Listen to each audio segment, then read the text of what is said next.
Yesu nashimwe nongeye kubasuhuza abakunzi ibiganiro by'umugati w'ubugingo wo muri kumwe uyu munsi yitwa Mama Biju. Ndabakiriye mwese aho muri uyu munsi rero nkaba numva nshaka kubaganiriza ijambo rindi ku mutima riri muri Yesaya 45 umurongo wa 2 tugeze ku wa 4. Amen. Imana ikujya imbere mu rugendo rwawe, muri zo proje ufite mu buzima bwawe, wemerera Imana ikujya imbere. Haleluya. Reka tuhasome. Haravuga ngo nzakujya imbere ahataringaniye mparinganize, nzamenagura inzugi z'imiringa n'ibihindizo by'ibyuma nzabicamo kabiri. Umurongo wa 3, nzaguha ubutunzi buri mu mwijima n'ibintu bihishwe ahantu hiherereye, kugira ngo umenye ko ari Uwiteka uguhamagara mu izina, ari Uwiteka uguhamagara mu izina ryawe. Ari jewe sinzi imigenderanire ufitane n'Imana cyangwa se umubano wawe n'Imana, ariko nagira nkubwire ko mu buzima dufite hano mu isi dusa n'abari mu rugendo.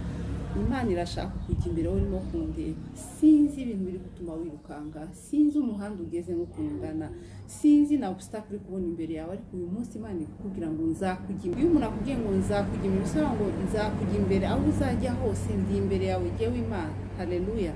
Ndashaka kubaha urugero rw'inzira. Iyo umuntu arimo arajya ahantu cyangwa se werekeza ahantu, uva ahantu ugana ahandi, haba hari umuhanda ugomba kunyuramo, ariko Imana irashaka kujya imbere uyu munsi. Ikintu kibabaje rero tugiye kureba niki gituma umuntu atemera ko Imana imujya imbere. Ese niko twese twemera ko Imana tujya imbere? Kuba dushaka tugende muri highway, nubwo aba atari highway, aba ari inzira irambuye neza, ariko kugira ngo tugere aho dushaka. Ariko malheureusement cyangwa se ikibabaje hano mu isi, duhora dufite ibintu bitujya imbere. Ushobora kuba uri mu muhanda utameze neza, aho ntuye hari umuhanda bari kudukorera, ariko biri kutuvuna cyane. Birasaba ko tuzenguruka, birasaba kuzinduka kare kugira ngo ugere aho ugiye. Harimo inzira nyinshi bari guca kugira ngo umuhanda bawudukorere neza. Iyo umuhanda bari kuwutunganya, usa n'uvunitse, bigusaba sacrifice, bigusaba gutegereza. Ariko umuhanda urangiye ukabona urimo kaburimbo nziza, murishima mukagenda neza, imodoka zikabisikana neza, nta gukererwa ntaki. Iyo wagendeye ku gihe nyine birumvikana. Sinzi ibintu uri kubona biri kugukerereza imbere yawe, ariko urasabwa kwihangana. Amen. Urasaba kwihangana ko umuhanda wanza bakawutunganya neza. Imana impamvu gusaba kujya imbere nuko igukunda. Nuko igukunda, irashaka kubanziriza aho hantu ushaka kugera. Imana irimo irahatunganya neza. Haleluya. Kuko bifitiye umugambi mwiza. Imana idutekereza neza, niko ijambo ry'Imana ritubwira. Rero dukwiriye kugira kwihangana, tugategereza ko Imana idutangurira imbere, ikagenda kudutunganyiriza imbere. Haleluya. Tugiye kureba rero no jambo uko Imana irivuga ijambo kurindi, kugira ngo tubashe kurisobanura neza. Haravuga ngo nzakujya imbere ahataringaniye mparinganize, nkuko nabahaye urugero rw'umuhanda. Imana ikujya imbere ikuringaniza inzira, ivanamo bya byobo, ikazana bya byuma za modoka ziza zikaringaniza amabuye, ubutaka bukaza, ikavanamo ibyobo niba byari birimo, ikahatunganya kamera nk'umuhanda mwiza wahayiwe uri bunyure mukomeza. Ariko icya kabiri ngo izaharinganiza. Iyo ufite kwihuta muri wowe, yambogamizi ya mbere nababwiye, ntabwo wemera ko babanza bakatunganya neza. Ntabwo ushaka kugenda muri wa muhanda umeze neza. Urashaka kugenda ugenda imbere, uzagwa mu kiziba, uzagwa mu byobo, uzahura n'ibiti bigusabe noneho gukererwa kurutaho, uhagarare cyane. Haleluya. Yesu ashimwe. Haravuga ngo nzamenagura inzugi z'imiringa n'ibihindizo. Ni wa murimo Imana ibirimo irakora mu rugendo rwawe. Ushobora kubona umukobwa urimo kutureba, ureba hano ukavuga jewe ndarambiwe no gutegereza. Amen. Ndashaka kugera hariya, ndashaka kurangiza ibintu, ndashaka gutunganya ibintu, ndashaka kubaka urugo, ariko avuga ndashaka kugerayo. Abandi dore baransize. Mu isanzwe mu muhanda hari umuntu ugenda wihuteje akagera imbere agakora accident. Kuba bagutanze ntabwo bisobanura ko bamerewe neza. Kuba bageze imbere ntabwo bisobanura ko nawe utazagerayo wabonye ibyo babonye byose. Haleluya. Yesu ashimwe. Imana rero bizamenagura inzugi z'imiringa. Hari ibintu Imana igiye kumenagura kuri tabura imbere yawe, ariko birasaba kugira kwa kwihangana muri we. Yesu ashimwe. Imana ikuri imbere uwo muntu utuje. Amen. Kutihangana si imbuto y'umwuka wera. Usomye ari mu Galatiya 5 harimo kwihangana. Kwihangana nibyo bituma umuntu aguma mu muhanda nyawo. Amen. kutaguma mu muhanda, kutihangana bitera shortcut, bituma ukata ukajya ahantu hadakwiriye. Yego nibyo uzagerayo, yego nibyo uzabikora, yego nibyo uzasa n'uwatanze abandi, ariko by'ukuri Imana muri kumwe. Rero kugira ngo ugumane n'Imana birasaba kutegereza ikamenagura inzugi z'imiringa n'ibihindizo by'ibyuma ngo izabicamo kabiri. Ese wabuze kwihangana, wababonye ko umwanya wagusize.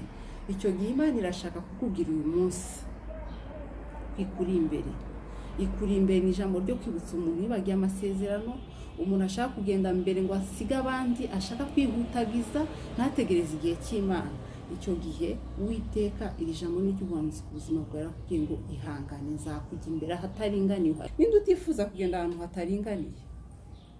Hari kenshi umwana w'umuntu agizwe n'ibintu yateguye, proje zawe, umuhamagaro ku buzima bwawe, ibintu byose hari ibintu biguteza hari imbere, wenda Imana irashaka kwituma ko ufite umwanya wo gutegereza. Kwihangana rero ni kimwe mu mbuto z'umwuka wera. Turakwiriye gusenga, igisubizo nuko twamenye ko Imana dufite umugambi mwiza kandi ko tutakererewe. Igisubizo nuko dutegereza Imana ikadutunganiriza. Hari ibintu Imana iri gutunganya ku buzima bwawe hari imbere, ibyo yakubwiye ntiyakubesha. Agira ngo ubwire mu gihe wahisemo Imana, uri mu mugambi w'Imana, irimwe iragutunganyiriza imbere. Ibyo wifuza kugira ntabwo urakererewe. Ku maso y'abantu ushobora kugaragara nk'umuntu wakererewe n'utabigezeho, ariko nagira ngo ubwire Imana irimwe iragutunganyiriza imbere. Ibyo wifuza kugira ntabwo urakererewe. Amen. Umurongo wa 3 aravuga ngo nzaguha ubutunzi buri mu mwijima w'ibintu bihishwe. Haleluya. Ukuvuga ngo Imana ipfa kujya imbere gusa, hari ubutunzi, hari trésor caché, hari ibintu byiza byishije Imana imuga kugutegurira. Iyo wagize kwihangana ugategereza Imana, amatunda ari imbere. Mu Kinyarwanda ukunda kuvuga ngo akariro gake na feri, wa mukobwa uri kumundeba cyangwa wa musore. Imana hari ubutunzi bwihishije burahani kubike kugira ngo izabugu. Gutegeka kwa 2:29 umurongo 28 aravuga ngo ibihishwe nibyo Uwiteka Imana yacu, ngo ariko ibyahishuwe ni ibyacu n'urubyaro rwacu iteka, kugira ngo twumvire amagambo yose y'aya mategeko. Haleluya. Ibyahishwe nibyo Uwiteka. Hari ibintu byinshi Imana iguhishiye hari imbere, ariko ntushake gucukumbura, ntushake gusimbuka rezitape, ntushake kugenda uhitana abantu. Njya ntangaza iyo ndi mu muhanda. Iyo ni mu muhanda kenshi urareba ukabona umuntu akunyuzeho cyarageze imbere, ariko yagera imbere mugahurira hahandi hari twadutara dutatu twatundi tubabwira ngo mwese muhagarare, cyangwa se yaba hageze nawe ukaba uhageze ko yambuka agende, mwese mukagendera mu cyatsi. Kandi yagiye imbere yawe, icyambere yafashe risiki yo kugenda ahitana abana, ashobora guhura na polisi kamufata, ashobora guhura n'ibimugerageza. Uru rugendo dufite ni nk'urugendo rw'abantu bari mu muhanda bagenda, ariko iteka hari imbere harimo zahabu, hari ibintu by'agaciro. Ushobora gusa n'ucererewe ariko ukazagera mu rugo rugatinda rukubakika neza kuruta undi yagiye yirukahurutura yifatira inzira ya bugufi. Mwene data ntiwifatire inzira yo bugufi, ubutumwa n'ubwawe ngo nzaguha ubutunzi buri mu mwijima n'ibintu bihishwe ahantu hiherereye, kugira ngo umenye ko ari jye Uwiteka Imana iguhamagara mu izina. Ese Imana irakuzi? Ndagira ngo nigire umurimo kundeba uyu munsi.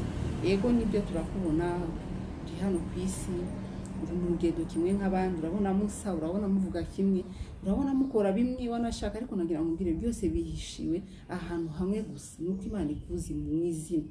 Uyu munsi nagira ngo wemere yuko Imana ikumenya mu izina, ngo kuko naguhamagaye mu izina, kandi ukaba unyemereye ko mujya imbere, kuki ntaguha ubutunzi bwihishije. Yewe Imana iraguhamagara ngo yewe emera nkujya imbere ahataringaniye maringanize. Amen. Nuko rwose mwahagerera rimwe cyangwa bakagutanga, buri muntu wese n'igihe cye, ariko icyangombwa nuko Imana itujya imbere kandi ukamenya neza ko mu bigendanyemo neza. Mose niwe yabwiye Imana ati Imana nukuri umbwiye ibintu byinshi, umpaye inshingano nyinshi, ariko utagendanye nanjye sinshobora kugirinda ngo ntware bari abantu. Nagira ngo nkwibarize, ni hehe uri kugana? Ni hehe wumva wacitse intege, wumva ushaka kubivamo, wumva warambiwe n'iyo nzira barimo gucukura batinze, uri kubona ibyobo? Ijambo ry'Imana ngo yewe wa musozi wibwira iki imbere ya Zerubabeli? Imana hari ibyo gutunganya mu buzima bwawe. Niyo mpamvu usa n'ukererewe. Iri jambo ni ryo gukomeza umuntu asa n'ushaka guhitana abandi ngo agende agereyo. We kwicira inzira ya bugufi, tegereza, kuko mwese muzagera ahantu umuhanda utunganwa kandi bamwe bahagarara abandi banyureho abandi bategereza. ubuzima dufite Imana irashaka kujya imbere. Imana irashaka kujya imbere, ariko nuyemerera ntabwo izaguforce, izakureka, ntabwo izagufata ku ngufu kugira ngo nkugiye imbere. Oya, byose ni ubushake bwawe. Imana yaduhaye amahitamo, uyu munsi uyemerere kujya imbere, ahataringaniye haringanize, irimo kugutunganyiriza. Wari wabona abantu bagera ahantu nta mvune nyinshi, wari wabona abantu bagera kuri resultat batabanje gukandagira abandi, batabanje kubahitamo, ariko gusopanya inzira, ariko bakageraho bakabaho amahoro. Nuko bibitseho ubutunzi Imana yari yarababikiye bw'ibanga bwiza, buri ahantu umwana w'umuntu adashobora gusiba, adashobora gukuraho. Uru rugendo rufite imvune, uru rugendo turimo, ariko hahiriwe abategereje ko Imana ibafukurira ubutunzi buri ahantu hihishije, kuko ibyihishije nibyo by'Imana. Tuziho gake, niko Paulo yavuze, hari imbere iwanjye hari ibintu byihishije, ariko ninemere Imana ikangenda imbere, ikabanza igatunganya, ikagira bimwe yica, ikagira bimwe ikuraho, ikagira bimwe ituritsa. Amen. Ni igikorwa kugira ngo umuhanda umuntu awunyuremo neza ubanza gutunganywa, ariko abantu barashaka gusimbuka ibyobo, abantu barashaka kugerayo bafite imvune nyinshi. Uyu munsi iri jambo ni ryo kukubwira nawe wari usa nk'ucitse intege, wongere umenye ko Uwiteka kuri imbere. Niba warahisemo ko akujya imbere, emera kandi uhagarare, akujya imbere, azabitunganya. Nubwo wicaye azabitunganya, ugere ku mafeu vert, nawe wambuke ugende. Arimo kugutunganyiriza ubwo butunzi bwishije, ariko numwemerera. Hari igihe muri kamere zacu habamo ikintu cyo kwihuta cyane, kwihuta bifite ingaruka. Kwihuta utagendeye ku gihe cy'Imana. Amen. Hari igihe n'Imana ishobora kuza ikakubwira none ko wakerewe kuba speed iruti y'abandi, ongerezaho vitesse. Amen. Hari wari ugendera kuri gato, ariko ubu none ungiye kukwihutisha wasije bose. Nawe rero utarubizi, uyu munsi wemerera Imana kujya imbere kugira ngo igutunganyishe. Ngo kubw'umugaragu wanjye Yakobo Isirayeli natoranije, guhamagaye mu izina. Imana iri kuguhamagara mu izina, irashaka ko uyemera kujya imbere, gutunganyirize ibidatunganye, gutunganyirize iyo nzira yawe, kugira ngo inzitane ziveho, imitego Satani iveho, uzasoza urugendo rwawe nta mvune, igihe uzemera ko Imana ikujya imbere. Yakubwira ngo tegereza, ugategereza. Yakubwira ngo tugende, ukagenda. Abana b'Imana bayoborwa n'Imana. Amen. Kandi nunananirwa izagucira kanzo kayo, apana kawe. Kuko iravuga ngo nta kigeragezo na kimwe kitari cyo kwihanganira, ngo niyo kikunaniye izagucira akaryango gato, uruhutse we winjiye hari, ariko mukomeze mu rugendo, kuko Kristo niwe nzira, ukuri n'ubugingo. Amen. Ugomba kumureka akakubera inzira, akakujya imbere, akakubera inzira, akakujya imbere, akabigukorera, agatunganya ibyo utari wabonye, ibikure mu nzira, ishira mu bitaka, irambure, hanyuma ugende muri highway, uzagere amahoro. Reka rero dusenge, kwemerera Imana kujya imbere. Icya kabiri, hari ubutunzi kubikiye imbere. Icya gatatu, ugaruke mu nzira y'Imana. Reka dusenge. Uwiteka Imana, urakoze, ndagushimiye ino jambo uyu munsi. Senge abana bawe, nanjye mwana, turakwemereye ko wongera kutujya imbere, udutunganyirize Imana. Bamwe turashaka kwihuta, abandi turashaka twicare burundu, abandi turashaka guca inzira ya bugufi twibonera igisubizo, ariko ni wowe nzira, ukuri n'ubugingo Kristo. Ndasenze ngo usange abana bawe, ubagarure, ubafashe, ubatere intege mu bugingo. Abanyotewe abaguha umwuma, ubahe amazi. Abashonje ubagaburire. Iri jambo ryaratubwiye ngo nzakujya imbere. Mana, n'isezerano duhaye, tumenye neza ko turi imbere. Niyo mpamvu tudatinya utwo dusozi, tudatinya kubona dukererewe. Igihe kizagera Mana bisohore, utwihutishe, dusange abaturi imbere, ndetse tunabarushirizeho no kurushaho, tubasige, dukomeze kubw'ineza yawe Mana. Turinde guhutaza, turinde kugira ibyo twitwaza bidakenewe, uturemurure Mana muri uru rugendo. Ndagushimiye, ndakwemereye ku giti cyanjye. Reka usange n'abana bawe, bembere kubajya imbere. Ubuzima dufite n'urugendo, udahari Mana twagwa, udahari Mana twabivamo, udahari Mana twapfira mu nzira. Ariko urakoze kutujya imbere, urakoze kumenagura inzugi z'imiringa, urakoze kutubikira ubutunzi bwihishije, ubwo twe tutaramenya.